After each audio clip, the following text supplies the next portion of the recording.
Today I'm installing a catch can. Basically what this does is filter out the oil that comes through the PCV system on these Hemi engines. They're pretty bad about blowing oil through the PCV system, and it can accumulate in your intake. This causes reduced performance because it builds up and causes knock, which then causes the engine to reduce timing and robs you of your performance. This is a Billet Technologies catch can. It's got a nice engraved logo on the top. I went with the polished version. They offer them in colors as well as just a satin finish. It's made of aluminum, has a nice stippling on the bottom so that you can easily unscrew it. In the box you get the catch can itself, a 17mm lock nut, some instructions, and 2 pieces of rubber hosing. To do the install, all you're going to need is some type of lubricant, and that's just to put on the end of the hose barbs so that the hose slides over them more easily, and a 17mm wrench.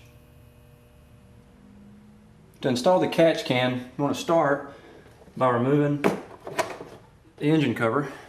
Set it aside somewhere out of the way.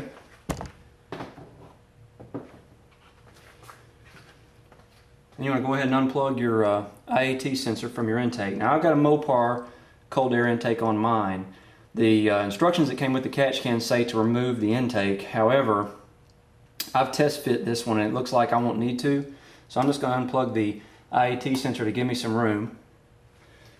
And then you install your 17mm lock nut on the end of the engine stud right here. If you have your stock intake on, this is where the stock intake actually bolts on. Run that back a few turns. And then you're going to take your catch can lid, go ahead and unscrew the base, and it just threads onto that same stud.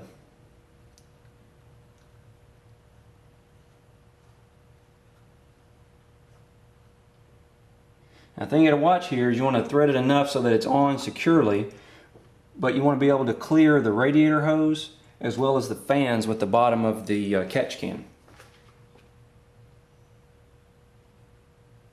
The instructions say to screw it on a minimum of 4 complete turns. Let's see. It's 1, 2, 3, 4.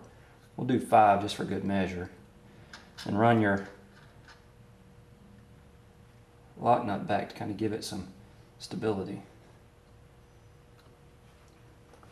Now we're going to take the original or stock PCV hose off.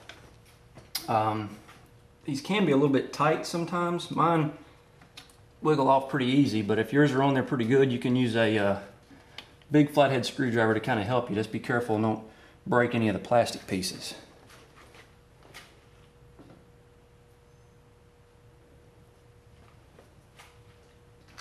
Now you want to put a little bit of oil in your new hoses.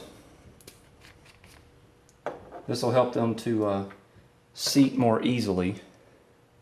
This is just a generic lubricant that I had laying around. It won't hurt anything to put some of this on the hoses. Let's see, the long one. Might have to trim it a little bit. We're going to have to trim these a little bit to length. I'm going to say right about 2 inches off of mine, but obviously you want to check yours to be sure.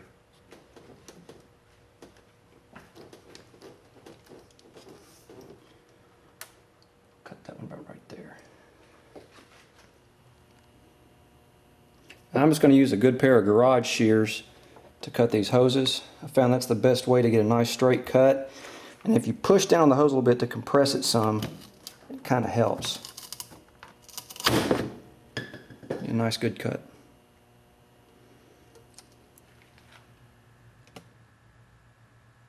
Once you have your hoses cut to length, just slide them back over the ports on the intake manifold and then connect them to the top of your catch can. Now the instructions say that it doesn't matter which direction you hook the hoses up because it's just a filter in one side and out the other.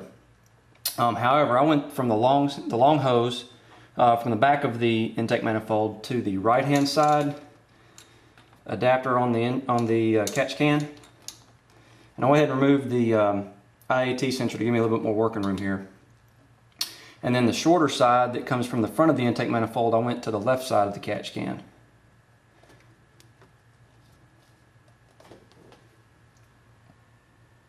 Reinstall your IAT sensor and the connector, and note the routing of the hoses. The long one goes underneath the short one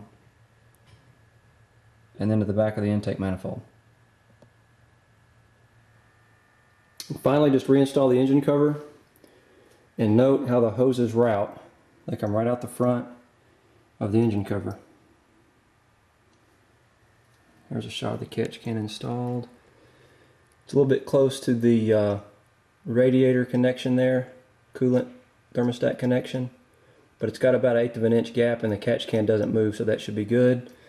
I'm also about 1/2 inch from the fan, so that's good as well.